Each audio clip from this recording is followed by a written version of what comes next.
beautiful people. Today I'm going to be doing How School Damaged You Part 2. Alright, yesterday I covered three ways in which school has damaged you. Today I am going to be talking about, well, how one of the things that they're doing is essentially to convert you or your brain into a pen drive.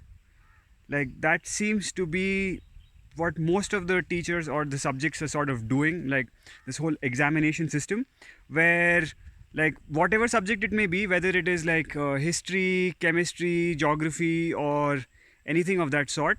And well, yeah, you have some teacher who comes and gives you the answers to apparently really important questions which you're supposed to, like, mostly memorize. And this is what, like, the good students are in school, like, people who have the best ability to, like, memorize random stuff. Yeah, and then they have an exam couple of times in a year, and then you just have to, like, regurgitate whatever they've taught you. And the person who does the best in that is considered like the best student or something like that, like, ranking number one in class. But yeah, the thing is, if you really want a pen drive, you can buy really good pen drives on Amazon. Well, I don't promote Amazon, but shit, actually I'm a customer as well. Too bad. Yeah. Anyways, yeah, just buy one and you can get like a really good quality pen drive which will do a much better job at remembering all kinds of things. You can put in like thousands and thousands of books in a pen drive. You can put in like videos and whatever, but that's the whole point. The purpose of a human brain or a child is not to be a pen drive. Like, rather, what you are supposed to be doing, not really supposed to be doing, but what your brain is really good at is at being a pattern recognition engine. Like, that's what we are really good at. And this is a skill that is also, like, suppressed in school, because you're not really you letting your brain be free and being like, oh, let me just try and figure out what's going on, right? To give you an example, it's like with this whole thing of a pattern recognition engine. Take the concept of history that is taught in school. Like, when I was in school, like, I'm sure most of you, almost all of you as well, like, some bullshit was taught. It's like, oh, this dude married that chick in this empire, and then they did this stuff and that stuff, and this dude was born on this day and, like, died on this day in this battle. Like, how the hell do you care, right? Like, what does it matter to you? But you're supposed to remember. Like, oh man, it's like, now I have to go home, study for my history exam, and then, just write down this stuff.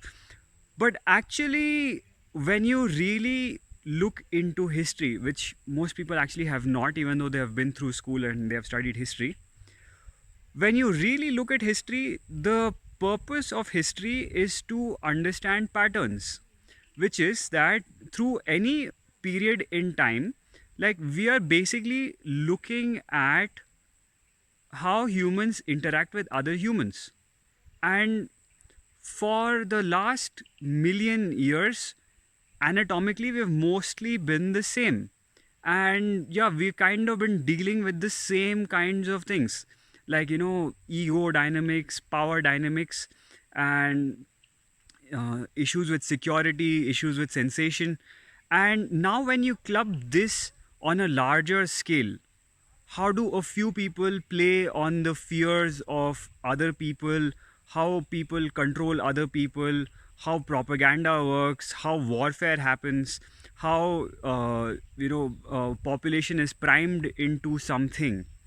Now, these concepts are essentially the same. It doesn't really matter whether you're looking at like 1400 or 1600s or 800 AD or 2000 BC.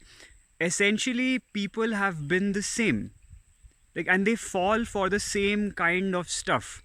Now, one of the things that has happened to you is, like, almost all of us, is when we look at history and you look at what certain people have done over a period of time, it feels like, oh my god, they were so stupid. How could they not see that? Like, what's wrong with them? Like, were they all retarded? Was like that a population of like retarded people?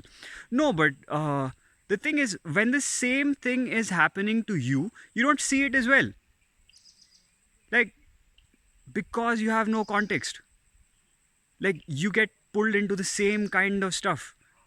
Like, most people who are listening to this don't really understand, like, what central banking is up to and what kind of scheme they're pulling on you.